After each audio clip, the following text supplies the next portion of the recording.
Although aside from the CFTC, another agency you contacted, and perhaps you can put a date on this, I believe it was maybe in 2011, you can correct me if I'm wrong, but contacting the Department of Justice, who now has a case against John Edmonds.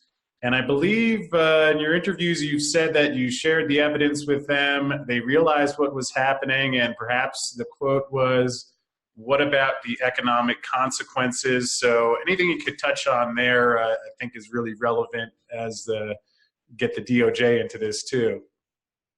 Yeah, and I think that you just pretty much summed it up. I mean, so I went with my lawyers to do a full PowerPoint presentation in their offices and illustrating the bulk of the 88 examples of where gold and silver, gold or silver or both, were going to fix the following day, and really it was stunning for them to see this and realize that that this and also the reason we'd gone to them was because the CFTC, Bart Chilton was pulling his hair out, and he was the only guy there answering all the emails, as you've already said before.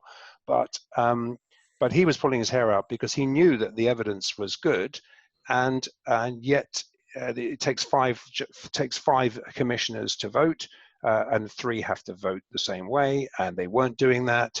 And so, which is exactly what he mentioned in the email he sent back to me in 2011, interestingly enough, about the 5, and kind of saying again as clearly as possible, you know, I'm doing what I can, but it might not be an even playing field. Yeah, and he did do his best, but as I say, so we ended up going to the DOJ in pure frustration to say, you guys should be overseeing what the evidence we've given them. This is very, very credible evidence, and not only that, it leads way up the chain, and I mean right up the chain, beyond the people that make the gold and silver fixes, and there's evidence that these guys are in themselves fixing the market. So they saw that, and as you say, it was summed up with, okay, yeah, but what about the economic consequences of this? So we knew walking out of there that was there any chance that anything was going to get done? It was highly unlikely. Right. And I think it was at this point that we'll talk about that in a minute if you like, but at this point I knew we had to take responsibility ourselves to actually attack this paper-centric casino.